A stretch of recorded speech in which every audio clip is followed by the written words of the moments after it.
नाव धैर्य दीपक गवळे. माझ्या एक पात्री नाटकाचे विषय आहे शेतकऱ्याने जगावं की मरावं. हो, मी गुन्हेगार आहे. हो, मी गुन्हा केलाय. जर सरकारला हक्काची जाणीव देणं हा जर गुन्हा असेल ना, तर तो गुन्हा मी केलेला आहे आणि त्यासाठी वाटेल ती शिक्षा देखील मी भोगायला तयार आहे. फक्त फक्त माझ्या एका प्रश्नाचं उत्तर मला द्या. To be or not to be, that is the question. अरे, जगावं की मरावं हा एक प्रश्न आहे. या महाराष्ट्रामध्ये शेतकऱ्याने जगायचं की आत्महत्या करून मरायचं, या प्रश्नाचं उत्तर मला द्या.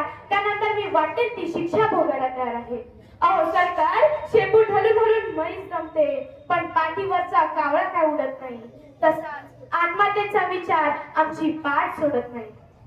कोरड्या आभाळावानी कपाळ कोरडा असलेल्या आमच्या बायका, बिन बापाची लेकरं असल्यासारखी माल जनावर फिरणारी जनावरं, हे सारं सारं गावाला नजर लागली म्हणून नाही झालं सरकार, तर गावाकडं कुणाचीच नजर नाही गेली म्हणून झालं.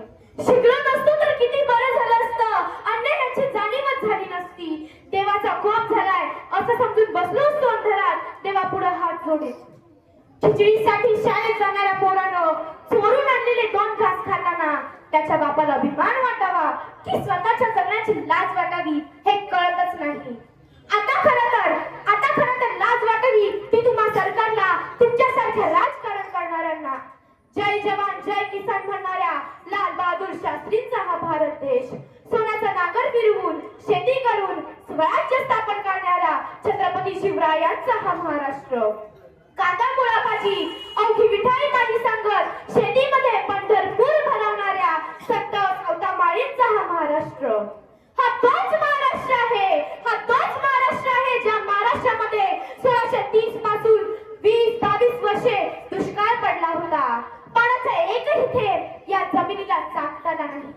परंतु अशा परिस्थितीत एकाही शेतकऱ्याला आत्महत्या करण्याची वेळ येऊ न देणाऱ्या छत्रपती शिवाजी महाराजांचा हा महाराष्ट्र.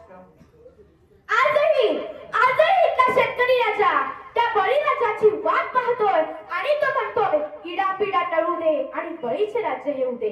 पण तुमच्यासारखेच स्वार्थी राजकारणी इडापिडा टळू देत नाही आणि बळीचे राज्य देखील येऊ देत नाही. ही एक मोठी शोकांतिका आहे. गोचिडासारखे चिटकून बसले सातबाराला सरकार, अना भुजगवण्यासारखं उभं आहे सरकार.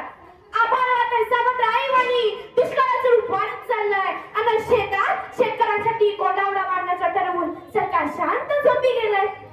देशाला महासत्ता बनवण्याचं स्वप्न बघण्यासाठी, कारण माझा भारत देश हा कृषी प्रधान देश आहे. अहो, खरंच माझा भारत देश हा कृषी प्रधान देश आहे का?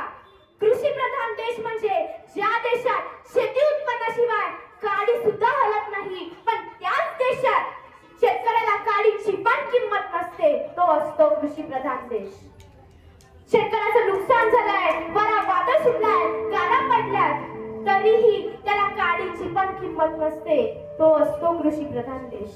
आता तरी विचार करा, नाहीतर 1 किलो गव्हासाठी देश गहाण ठेवलेला असेल. त्या दिवशी ध्यान ठेवून बघा, माझ्या पिंटाला कावळा शिवलेला असेल, माझ्या पिंटाला कावळा शिवलेला असेल. थँक्यू.